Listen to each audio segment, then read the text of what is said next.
Well, welcome back, everybody. Today, I really want to talk about teacher assistants, education support officers. I don't know, everybody calls the support staff in their school different names. But for me, I call you angels. I know lots of you have heard me say that before, but I can't emphasize how important a good teacher assistant is or education support staff for these kids. People like Dean Beadle, many of you would have heard speak or seen his YouTube clips. When he talks and you hear him present, one of the big things he talks about is his teacher assistant and what a special relationship they had for many, many years. And I've never heard him talk specifically about a classroom teacher. For him, I think her name's Mrs. Rendell, but I could be wrong. And Dean, if you're listening, you can correct me on that. But his passion and the things he talks about, because she got him, she understood him, and he felt like she was on his side. And for children who have behaviour, knowing someone's there to be their advocate and to help them out when they often can't help themselves, that they don't know what to do. But if they know they can look to that person to help them, it makes a massive difference. Now, I hope I've summarised that properly. I always find it hard knowing how to explain it for those of you who haven't seen those relationships. For me, I would say very often the teacher assistant has a very close relationship with the student because they spend a lot more one-on-one time than the classroom teacher. But even when I've worked in special schools, the teacher assistant will often have quite close relationships with different students to me, which is fine because every student develops a bond with different people. And parents listening, you'll know your child develops different bonds with different family members, aunties, uncles. Children, I don't know, they just sometimes are attracted or enjoy different people. But for me, the teacher assistants are often the most important person to support my program and to just say to me, hey, we're just going for a walk now, because they know the child needs a bit of physical exercise or fresh air or a distraction for a while. And to me, that's really, really valuable. So I guess these tips are for teacher assistants and education support staff, but even if you don't have support staff, these tips are going to be really helpful. And parents, when you're helping your child at home, these tips are invaluable, because if you're helping your child with homework, it's really important that you're setting them up ultimately to be independent, that you're not doing the work, which we're all guilty of doing, but that a child is actually learning while they're doing. So just some top tips to help the child stay on task, whether it's at home or school. So the top 10 tips to help your students stay on task, again, you can download these direct from my blog. But the number one thing is working towards being independent. Like I say, parents, you need to work your child towards being independent too. So really sitting back, watching, seeing where they need help. Now, for me, for my kids who have trouble getting started, that might be me putting out the sharp pencil, the ruler, and so forth at first. But ultimately, I want them to be organised. Ultimately, I want them to have a routine. But just a reminder, at first, you want to help them get on task. So without a doubt, maybe opening the book for them would be a really good idea. Some of my kids get distracted finding which page number and get distracted by pictures, but teaching them to put a bookmark in or a sticky note, that is building towards independence. Now, number 2, to teach the child coping strategies. Now, I know lots of you have heard me say this. Telling a child to calm down doesn't teach them coping strategies, but that might be where you say to them, okay, let's take a deep breath. Okay, what can we do in that consistent voice? I can see you getting frustrated there. What can we do? Or sometimes not asking a what question, say to them, shall we take deep breaths or shall we stand up and sit down? Like, give them 2 choices of things to do. A big one for me is helping the student understand the hidden rules or agenda, or like when the teacher says pack away, what does that really mean? Some teachers it means push in the chair, have everything neat on the table. Others don't mind when they say, no, pack away. They can leave their work out as long as it's neat. And little hidden agendas like that. Or when the teacher says, it's time for phys ed. What does that mean? Does that mean that you need to go and get your shoes on now, or we're going to do it next? Because we say a lot of phrases that mean different things. So really think about the hidden agendas. For me, my teacher assistant time, and I know we can't program it perfectly like this, but where possible, I really think our teacher assistant time should be used when this kid engages best. So if we know this kid is late to school and tired, we wouldn't schedule teacher assistant time in the morning, maybe after lunch. All of us have throughout our day productivity, highs and lows, all of us. Think of yourself. And I really think, when is this child most productive and engaged? Well, let's make sure we have the teacher assistant then. Some of my kids come in so anxious after lunch, I actually need the teacher assistant there to help them with their coping strategies to re-engage, for example. But other kids, well, after lunch, they're always run around and hot, and we do silent reading, and that's a really good time for them to just be involved in that. That isn't a good time. So make sure you listen to my podcast on individual education plans. But I think when we're doing our individual education plans, we also need to think about the time of the day to put in place supports, or if the child does need to go to an appointment, speech therapy, OT, psychologist, when's the best time of the day? The afternoon might be best rather than coming late to school, because some of my kids, if they're late to school, their anxiety is massive. They're better off starting the day and then leaving early. Encouraging kids to be flexible. By that I mean, like, let's have a go, try again. It's okay. Everyone makes mistakes. Showing other children's work. Look, so-and-so didn't know how to spell that word either. Because a lot of my kids nearly catastrophize. They think they're the only person that doesn't know how to do something. Particularly for teacher assistants and parents, really catch moments where they're interested or noticing. I had one little boy that loved number plates, and he just went through this little phase. He loved number plates. So we used them to add up and to divide, and we did lots of maths around number plates, and he went around the school and asked teachers their number plates. That's a social skill. Getting him to actually talk to other teachers was really important. So asking teachers, what's your number plate? Writing it down. And then we use those. Like, what if we added up Mrs. Crosby's number plate with Mr. Jones's number, and you can be really creative. Now, I know that all takes time, but it was really fun, and other kids in the class then got engaged and would bring in their family's number plates, and it actually became one of those little seeds that grew into a fabulous thing, and it was really good fun. And then we used the letters in the number plates to make up words and acronyms, and it's amazing what you can do with number plates. Listen to me. It's amazing how many special interests I have ended up being passionate about thanks to the kids I've taught. I have one young lady who loves pens, and every hotel I go to, I collect a different pen. And whenever I see her, she's like, "Have you got any new pens, Mrs. Larkey?" And I love that. It's our conversation. It's our thing. And then I talk about where I've been and get out my Google Maps, and that's geography. It's amazing what you can learn. Okay. Avoid being the one who rescues the student every time. I'd really encourage you to teach the student, see to, then see me. So who else could help you? You haven't got a pen. Let's look around. Who's got a pencil case? So teach them those skills. And again, they're a little bit of the hidden agenda, because some teachers will let you get up and walk and go and ask someone. Sometimes it needs to be the people next to you. And teachers, please remember, sometimes my kids, when everyone's quiet, that's when they think to ask someone. So be careful not to get cross with them for talking, because sometimes when there's so much chatter, they can't get their words out. But when everyone's quiet, they can say to the kid next to them, "Oh, can I borrow your ruler?"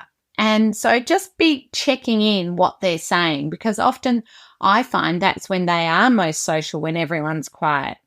And parents, teachers, carers, everyone, number 10 is the most important.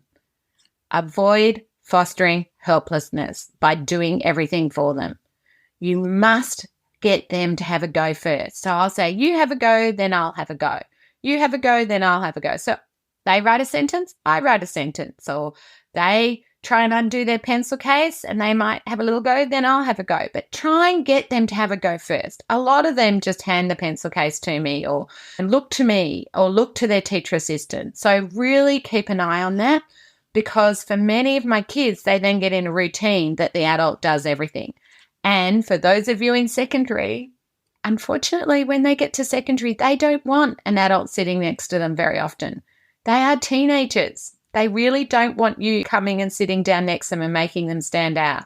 And they don't want to be taken out of the class for help either. It becomes really tricky. So the more we can build up in the younger years, the better.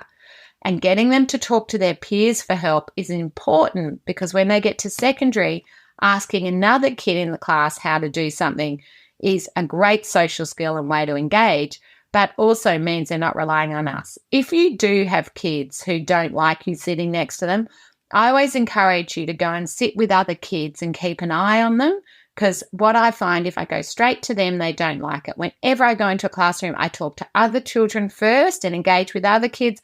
Then I go over to the child I'm there to see, because obviously I just go into schools now and I might see that child once a term or some of the kids once a year. So I can't just walk straight up to them. I need for them to actually check me out a bit first and remember who I am and what I'm doing there. And I find if I talk to other kids first, the kids then accept that hi, how can I help you? Because they see me helping others. So I found that a really helpful strategy over the years. There's also 12 key strategies that lots of you already do. Observe, adapt, encourage, showing them, helping be organised. A lot of that I've just covered in the last bit. But the big one, I think, is looking when they need breaks and breaking things down into small achievable tasks. So if there's one big worksheet, folding it in half or highlighting the bits we're going to do.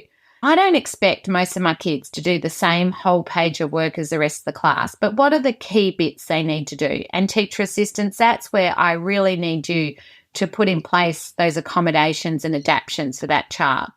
And the key way I do that is with highlighters. And if you look on my blog, there's the traffic light strategy, and I highly recommend that. Teach them how to do that. So highlighting green, the first things to do, red, the stuff you don't know how to do or to leave, and orange, the stuff to have a go at. But if you start off with what they can do, that actually secretes hormones in the brain that helps them keep going and have a go. If they start off with what they can't do, they will get frustrated and then they won't even be able to do any of it. They'll be so frustrated. So really, differentiation for me, getting out the highlighters is the quickest way to do that.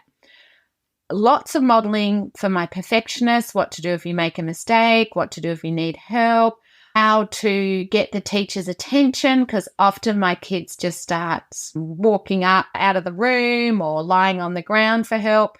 You'd be amazed. I had a student in year 5 who told me he'd prefer to have a meltdown, I'd actually call it a tantrum in this situation, if he needed help, because the teacher came quickly, whereas that waiting for the teacher's help made him so anxious. So therefore, it probably could be a bit of a meltdown. But he knew that anxiety feeling was so horrible that he'd prefer to just scream to get the teacher's attention than put his hand up and wait. So you might need a different system to get attention or know how long the child can wait. And teacher assistants, that's where you can encourage them, say, look, the teacher's helping Jack at the moment. And then can you see who else has their hand up?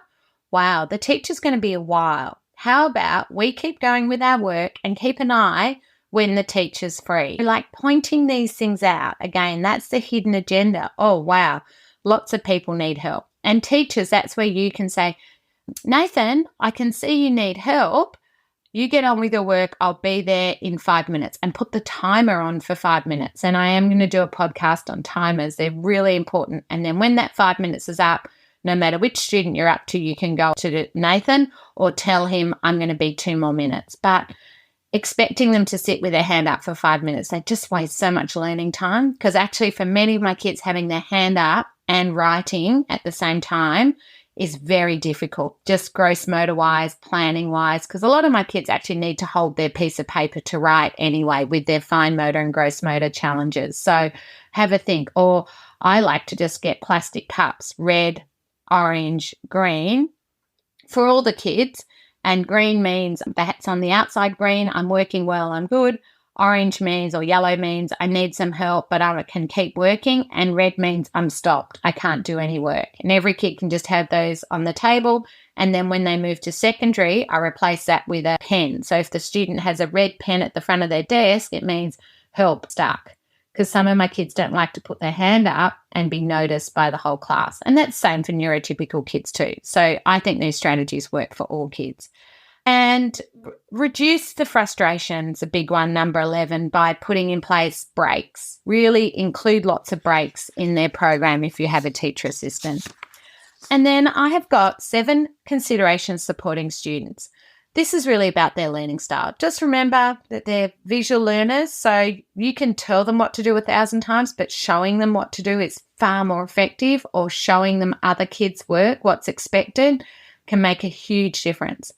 For many of my kids, just remember that they have difficulty with communication. Just because they talk doesn't mean they understand you. I always think of it as like a foreign language. If I went into a patisserie and had a little foreign phrase dictionary, I could probably work out to say, can I please have some bread? So in French, excusez-moi madame, une baguette. I could work that out.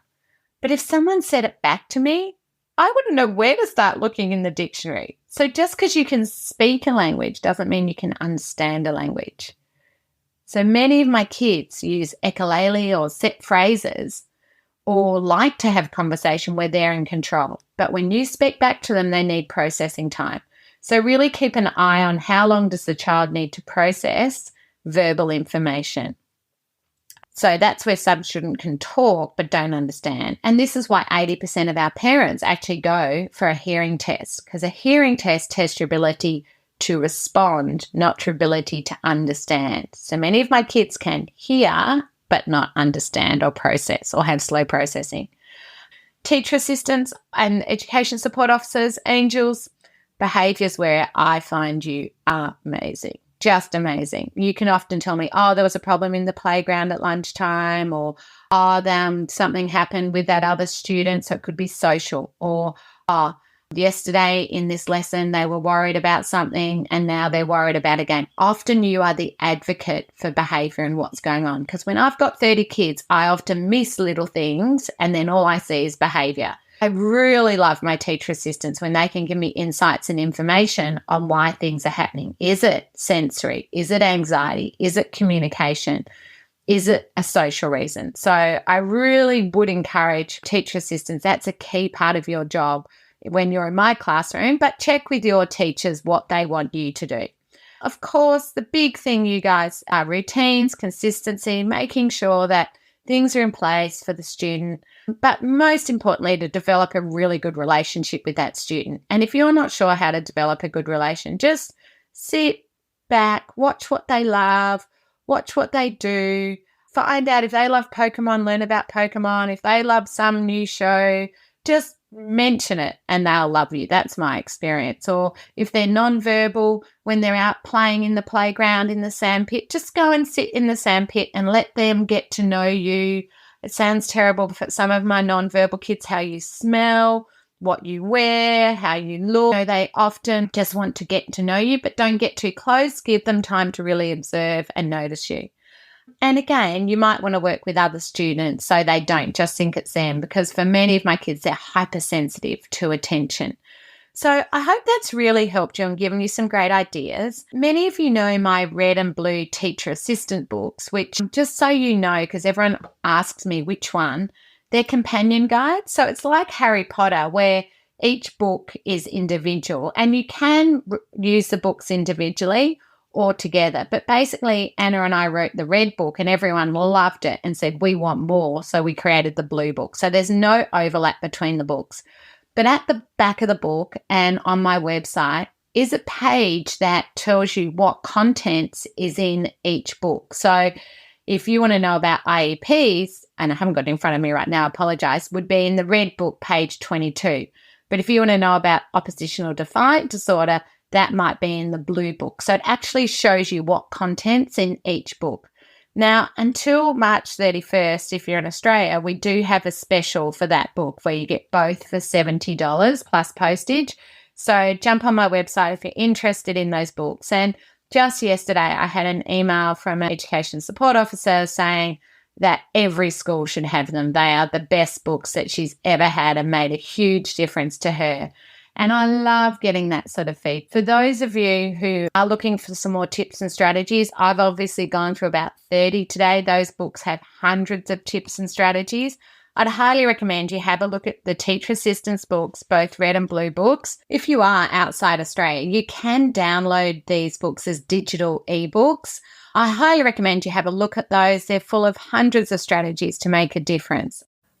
Well, teacher assistants, don't forget to download the ebook that goes with this podcast.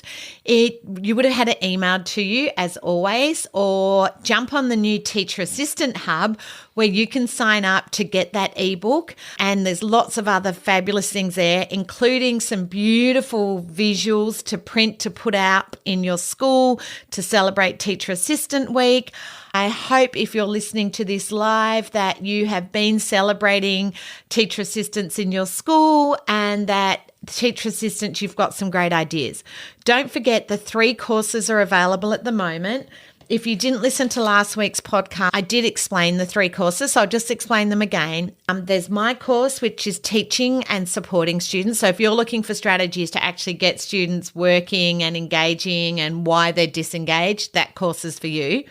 There's the Dean Beadle course, and I mentioned Dean at the start of this podcast, and Dean brings his lived experience of school, the importance of his teacher assistant, and how you can best support our students, but helps you understand from the child's perspective what's going on. And then there's Anna Tullemans, who's a parent and a teacher assistant, and myself. And Anna and I wrote the red and blue books together, the Essential Guide, the Ultimate Guide, a manual. Like, we've written all these books together where we've felt that there was a need. And I love it when a parent and a teacher work together, because I think that is, or a lived experience. But I think it takes a community, and I'm always about adding other people's voices. In fact, I haven't written a book on my own for many years now, because I'm always about collaborating with other people who bring different tools and knowledge, and that's why I love collaborating. So if you want to understand behaviour, then I would do the behaviour course, which is why you get behaviour and what to do. If you're not sure where to start, then I would just think, what is my biggest challenge? What is the thing I get in the car at the end of the day and go, that behaviour is getting in the way of the child learning? Or I get them to the table and they get frustrated, or how do I accommodate the child? How do I make sure they don't become dependent on me? Those sorts of things. Then I'd look at doing my course. Or if you're wanting to understand from the child's perspective, then I think Dean Beadle is the course for you. I mean, personally, I think you should do all 3. They're fabulous. And I am sure not only will you use them now, you'll use them forever with the children you work with. So jump on the Teacher Assistant Hub. They're $50 off at the moment, $49 each. Also the red and blue books on special as a bundle. So I really want to support and celebrate you during Teacher Assistant Week. If it's not Teacher Assistant Week, you can still jump on the hub and download lots of freebies and think about doing the course. A happy learning and happy Teacher Assistant Week.